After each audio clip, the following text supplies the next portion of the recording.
Dalam hitungan detik, sebuah rumah warga di Kampung Cibatu Hilir, Desa Sekarwangi, Kecamatan Cibadak, Sukabumi, ambruk tergerus longsor.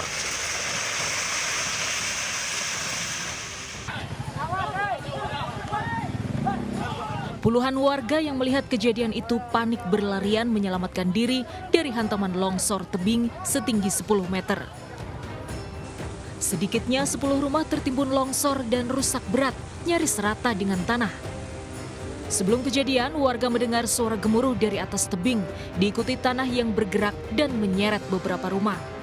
Habis sembahyang keluar, ditengok ke samping rumah, ternyata udah pada pecah itu tanahnya.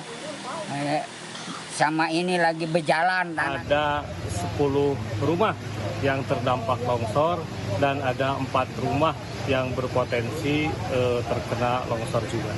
Penanganan sementara, Pak? Penanganan sementara tentu saja kita lakukan evakuasi ya, dalam hal ini terutama bagi rumah-rumah sekitar sehingga dikosongkan terlebih dahulu. Tidak ada korban jiwa karena seluruh penghuni rumah berhasil menyelamatkan diri. Namun puluhan warga kini kehilangan tempat tinggal dan mengungsi dengan hanya membawa sedikit barang yang bisa diselamatkan. Dari Sukabumi, Jawa Barat, Budi Setiawan, iNews melaporkan.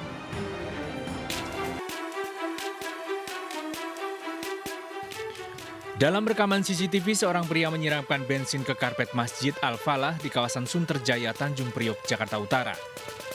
Setelah menyiramkan bensin, pria tersebut membakarnya, lalu kabur.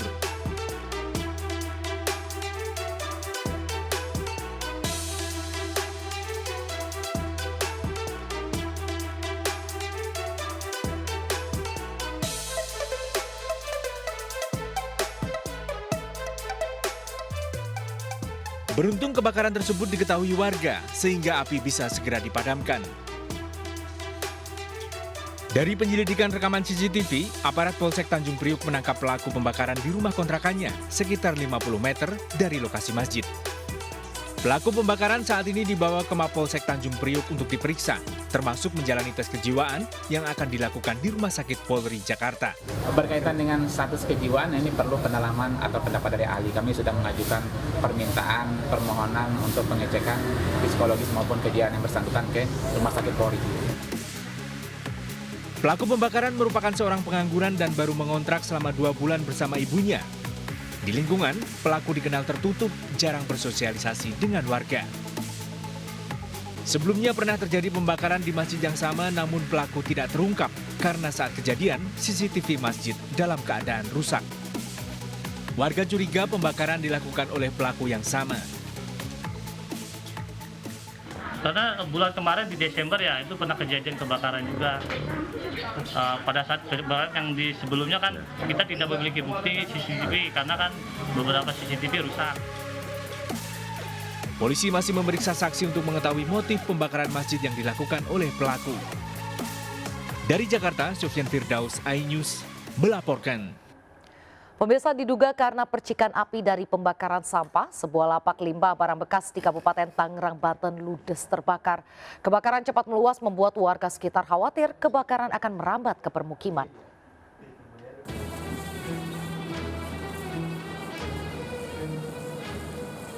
Asap pekat membubung tinggi dari kebakaran yang menghanguskan penampungan limbah karet di Kecamatan Cikupa, Kabupaten Tangerang, Banten.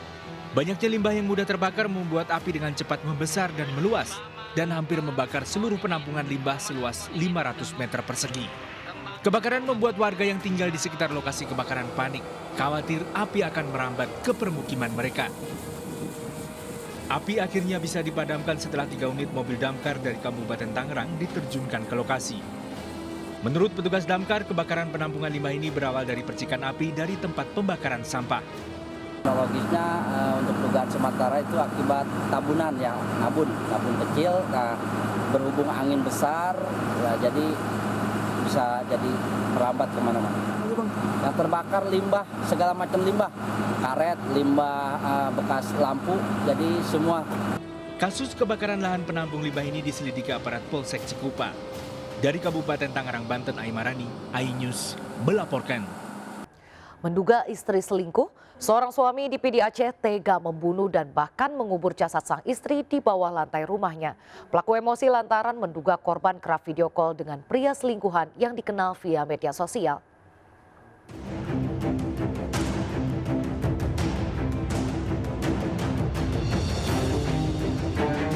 Pak seperti apa nih? Aku sangat terpukul. Merasa terpukul. Merasa kehilangan. Semuanya hilang, Pak. Aku menyesal. Tangis dan penyesalan tersangka Munazar tak ada gunanya lagi. Pria 27 tahun ini tega menghabisi Ayu Sri Wahyuni Ningsih, istrinya, di rumah kontrakannya di Desa Pulau Loi, Tite, PD Aceh. Sadis pelaku memasukkan jasad sang istri ke dalam karung dan menguburnya di bawah lantai rumahnya. Pedagang sayur ini sempat buron setelah membunuh istri yang dinikahinya selama 18 tahun dan telah memberikan 3 anak. Kepada polisi, tersangka mengaku kalut dan cemburu mengetahui istrinya selingkuh dengan seorang pria di media sosial dan kerap melakukan video call. Dia mengetahui secara langsung melalui sosial media, artinya dengan video call. Dari video call dan sebagainya. Kemudian ada pengakuan juga dari istrinya ketika ditanya suami. Pelaku mengaku naik pitam saat sang istri tak mau menunjukkan foto pria selingkuhannya. Khawatir perbuatan sadisnya diketahui tetangga, pelaku menggali lantai tanah menggunakan besi asbeca agar tidak terdengar. Sedih, kecewa, kenapa dia harus selingkuh, padahal aku nggak pernah apa yang dimintanya aku kasih terus. Tapi kenapa dia harus selingkuh? Itu aku menyesal, kecewa, padahal aku ingin cuma foto selingkuhannya aku yang perlu, tapi dia nggak mau menunjukkan fotonya, sehingga aku kecewa di situ hari itu. Kasus pembunuhan ini terungkap setelah anak korban yang baru pulang sekolah menanyakan pada sang ayah keberadaan ibunya. Sang ayah berdalih korban pulang kampung ke Binjai, Aceh Timur. Pelaku juga melarang anaknya masuk ke kamar mandi hingga akhirnya sang anak menemukan gundukan tanah di kamar mandi. Curiga dengan perilaku ayahnya, sang anak melapor ke pemilik kontrakan. Saat gundukan tanah digali, ditemukan jasad ibunya penuh luka terbungkus karung. Pelaku dijerat pasal pembunuhan berencana dengan ancaman penjara 20 tahun hingga seumur hidup. Untuk mengetahui kronologi kejadian, polisi akan menggelar rekonstruksi di lokasi. Dari PD Aceh, Jamal Pangwa, iNews melaporkan. Pemirsa, pernikahan yang berlangsung 9 tahun sirna, tatkala emosi lebih menguasai dibanding akal sehat. Kerap cekcok, seorang istri di Malang, Jawa Timur tewas diduga diracun suaminya. Peristiwa diketahui setelah anak korban menangis dan meminta air putih pada tetangga.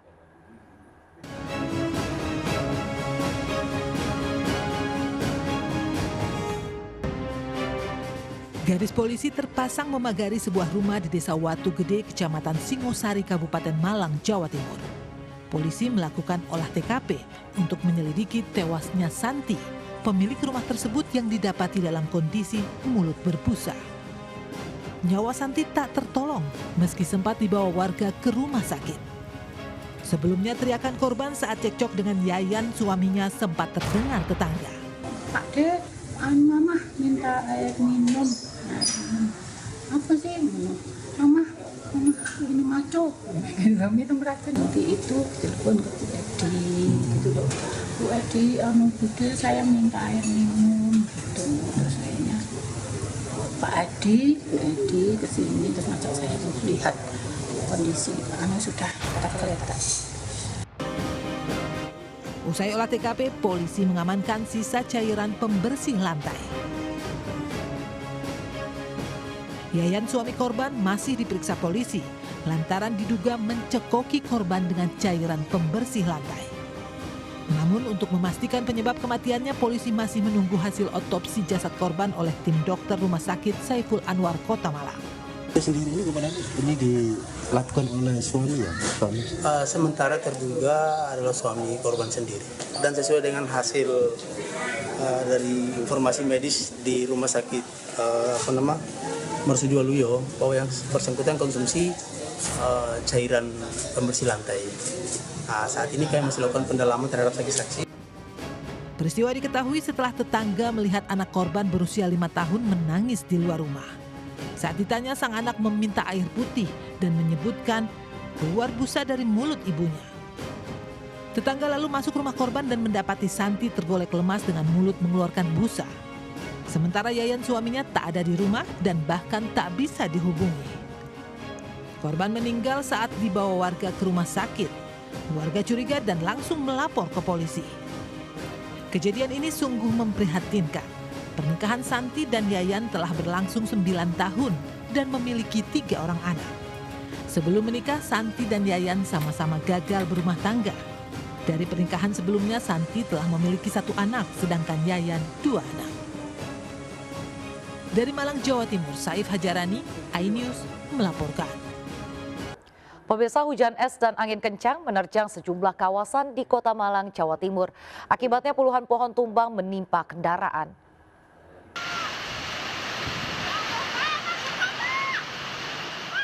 Warga perumahan Villa Bukit Tidar, Kota Malang, Jawa Timur panik saat angin kencang dan hujan deras menerjang kawasan ini. Bahkan sejumlah warga di berbagai wilayah Kota Malang merekam hujan disertai es sebesar kerikil jatuh di wilayah mereka. Angin kencang menerbangkan atap sejumlah bangunan dan menumbangkan 40 pohon. Akibat pohon tumbang, 2 mobil dan 2 motor rusak tertimpa pohon. Kalau korban jiwa nggak ada, hanya tadi di sebelah kiri saya ini ada beberapa sepeda yang parkir, ada 2 yang kena. Kalau mobil di sekitaran sini tidak ada. Kalau yang di dalam di situ di blok B2 itu wilayahnya Karangbesugi itu ada sedikit. Usai kejadian, petugas melakukan pemotongan dahan dan evakuasi pohon tumbang. Dari Malang, Jawa Timur, Denny Irwansyah, iNews melaporkan. Seorang balita di Tangerang, Banten tewas dipatuk ular kobra di dalam rumahnya. Keluarga tak mengetahui ada sarang ular kobra di lubang pojokan rumah. Muhammad Nurdiasyah, balita korban serangan ular kobra, dimakamkan di dekat rumahnya di Sepatan Timur, Kabupaten Tangerang, Banten. Sebelumnya, bocah laki-laki ini meregang nyawa usai dipatuk ular kobra di dalam rumahnya sendiri. Peristiwa bermula saat korban mengambil barang di sebuah lubang di pojokan rumah. Saat itulah korban dipatuk ular kobra. Namun sayang, kejadian ini terlambat diketahui orang tua korban hingga bisa ular sudah menyebar ke seluruh organ. Keluarga mengaku tak mengetahui ada sarang ular kobra di dalam rumah mereka. Ini tangan anak ibu bukan digigit tikus, emang digigit apa Pak? Digigit ular, astagfirullahaladzim, ibu bukan ular biasa, Bu, kata dia ular kobra, astagfirullahaladzim, ibu nggak tahu kejadiannya, nggak tahu, ongkonya ke tanahnya ke gelap, kalingan primbet. Di bagian apa Bu digigitnya Bu? Bagian tangan kiri. Kiri. Emang dia yang saya tahu dia begitu tuh, jongkoknya begitu tuh, dia langsung kekejar dan aduh sakit beri begitu, emang pas baru kena darah keluar darah. Usai mendapat laporan keluarga, tim BPBD Kabupaten Tangerang mendatangi rumah korban dan menyisir setiap sudut. 1 dari 2 ular kobra berhasil ditangkap dan 1 lainnya masih dalam pencarian. Dari Kabupaten Tangerang, Banten, Aimarani, iNews melaporkan. Pemirsa, temuan stiker bergambar Prabowo Gibran di kantong beras bantuan sosial Bulog menuai polemik. Tim pemenangan Ganjar Mahfud dan Anies Muhaimin meminta stiker paslon yang melekat di bansos jelas merupakan pelanggaran. Sementara pihak Prabowo Gibran membantah ada bansos yang dibagikan paslon 02.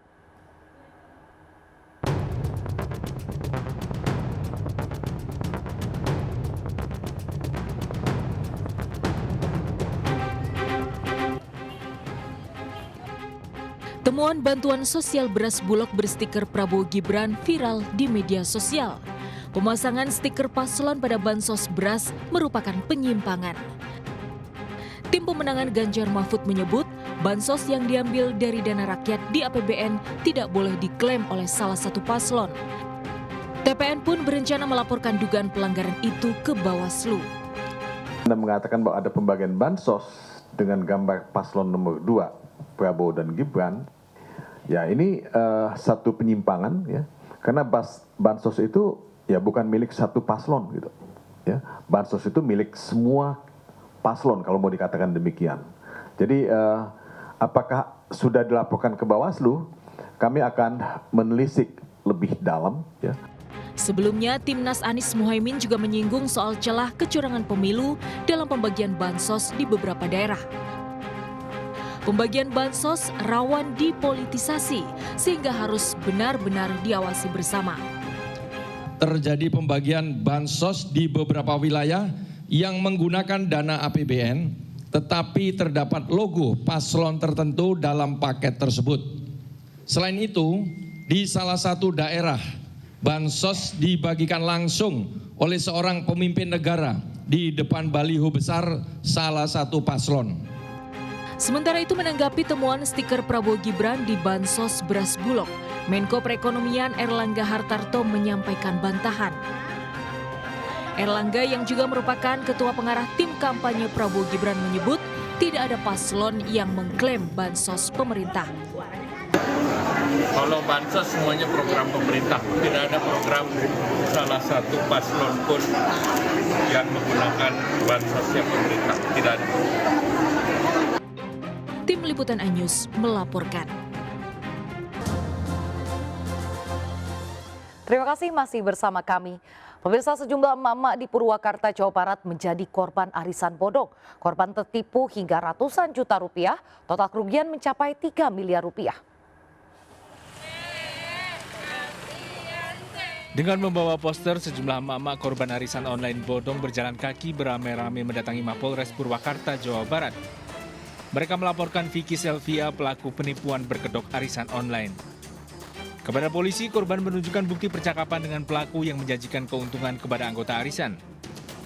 Namun sejak bulan Juli, Vicky Selvia tidak bisa dihubungi.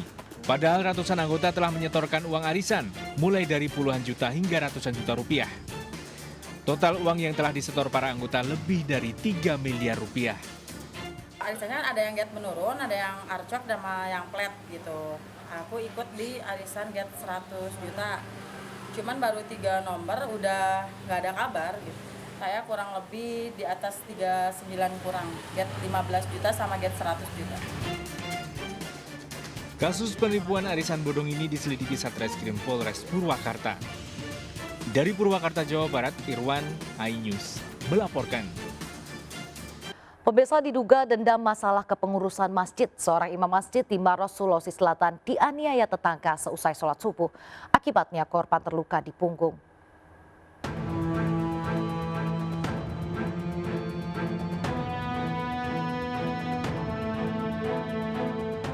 Polisi menangkap Daeng Supu dari rumahnya di Desa Baruga, Kecamatan Bantimurung, Kabupaten Maros, Sulawesi Selatan. Pria lansia 75 tahun ini ditangkap karena menganiaya imam masjid menggunakan senjata tajam.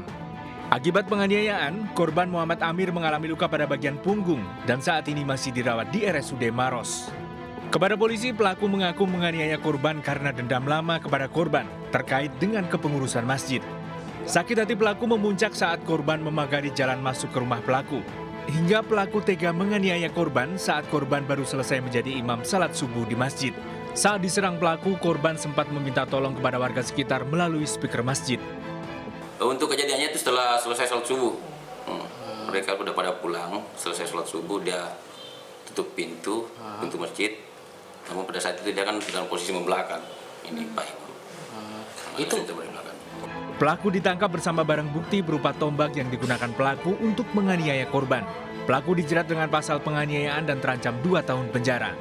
Dari Kabupaten Maros, Sulawesi Selatan, Wahyu Ruslan, iNews melaporkan. Pemirsa, istri Ganjar Pranowo, Siti Atiko, kembali belusukan dan menyapa masyarakat di Pasar Baru, Kota Probolinggo, Jawa Timur.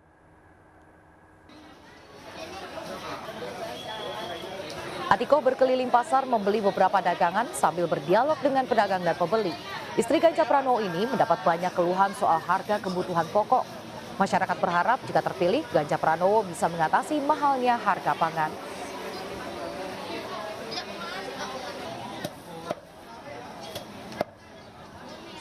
Bapak,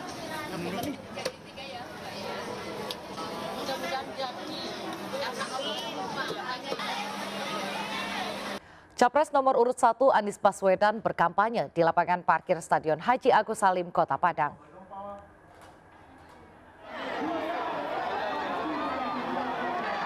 Anies Baswedan menyapa ribuan simpatisan di lapangan parkir Stadion Haji Agus Salim, Kota Padang.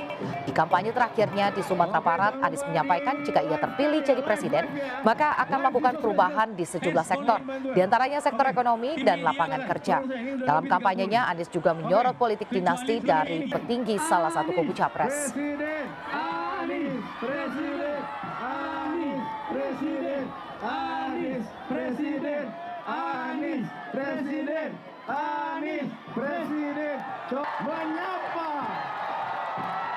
Informasi lain pemirsa, banjir merendam 1 kota dan 5 kabupaten di Provinsi Kalimantan Tengah sepekan terakhir.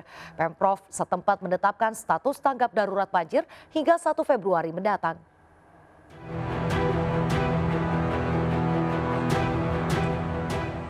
Ratusan rumah di 5 kecamatan di Barito Selatan, Kalimantan Tengah masih terendam banjir. Ketinggian banjir hingga 2 meter membuat aktivitas warga terganggu.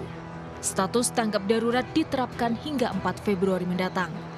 Kita berharap dengan durasi 14 hari ini bencana banjir segera surut, air segera surut, bencana segera mereda dan masyarakat bisa kembali beraktivitas dengan normal. Banjir juga merendam Kabupaten Murung Rara, Barito Utara, Barito Kapuas, Kota Waringin Barat, dan Kota Palangkaraya. Akibatnya 43.000 jiwa terdampak. Selama musim penghujan, warga diimbau waspada akan dampak yang timbul, termasuk potensi penyakit demam berdarah. Dari Barito Selatan, Afriansyah, iNews melaporkan. Ketua Harian Nasional DPP Partai Perindo TGB Muhammad Zainul Majdi bersilaturahmi dengan santri Pondok Pesantren Darul Arafah Raya, Kutalim Baru, Kabupaten Deli Serdang, Sumatera Utara. TGB berpesan agar para santri menjunjung tinggi etika dan agama agar kelak menjadi pemimpin di masa yang akan datang.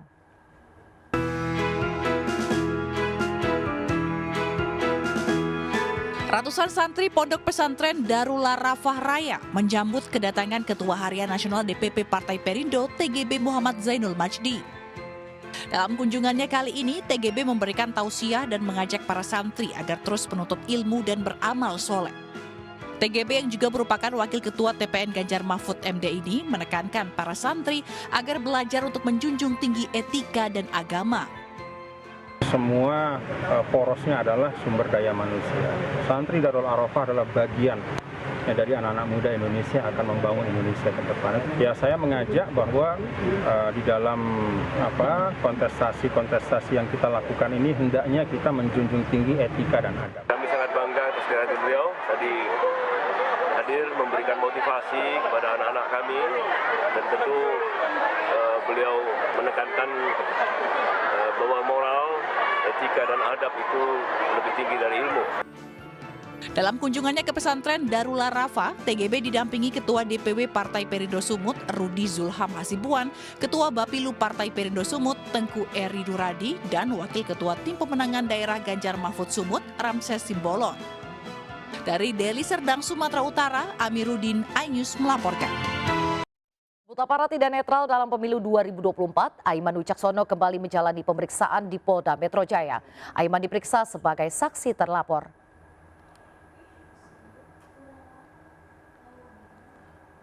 Aiman Wicaksono kembali dimintai keterangan penyidik Subdit Siper di Treskrimsus Polda Metro Jaya. Aiman diperiksa terkait pernyataannya atas dugaan ketidaknetralan oknum aparat dalam pemilu 2024. Kasus ini dalam tahap penyidikan pada Desember 2023. Sebelum ke Polda Metro Jaya, Aiman juga mengunjungi Dewan Pers Jakarta. Dalam kasus ini, Aiman disangkakan Undang-Undang ITE. Kita mau meminta verifikasi ya, karena pada saat saya menyampaikan informasi tersebut, status saya masih sebagai wartawan. Itu yang pertama. Kemudian yang kedua, bahwa narasumber yang menyampaikan informasi kepada saya itu menganggap saya juga sebagai wartawan. Dan narasumber itu nyata, ya bukan imajiner, bukan imajinasi. Nah, nanti biarkanlah Dewan Pers yang akan melakukan verifikasi itu. Pemirsa, program tebus minyak goreng murah Partai Perindo disambut antusias warga di Kecamatan Ranca Ekek dan Paseh, Kabupaten Bandung, Jawa Barat. Dalam kegiatan ini, para caleg Partai Perindo juga mendorong warga untuk menggunakan hak pilihnya pada Pesta Demokrasi 14 Februari 2024 mendatang.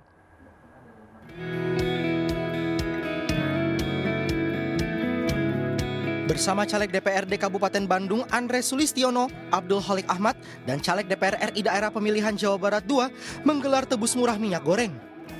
Warga Kampung Pesantren RW 02 Desa Bojongloa Rancaikek, Kabupaten Bandung dapat menebus 1 liter minyak goreng seharga Rp5.000. Alhamdulillah, mendapat murah. Kadang-kadang saleper, kadang-kadang lebih. Kami sangat apresiatif dan saya kira ini satu bentuk pengakuan masyarakat ya dengan antusiasme ini bahwa Partai Perindo mudah-mudahan bisa di hati mereka. Bazar minyak murah juga digelar di Kampung Pabean, Desa Cipaku, Kecamatan Paseh, Kabupaten Bandung, Jawa Barat. Program Partai Perindo ini selalu mendapat sambutan hangat dari warga. Selain tebus murah, para caleg Partai Perindo juga mengedukasi warga untuk menyalurkan hak politiknya pada pemilihan umum 2024, 14 Februari mendatang. Dari Bandung, Jawa Barat, Mujib Prayitno, iNews melaporkan.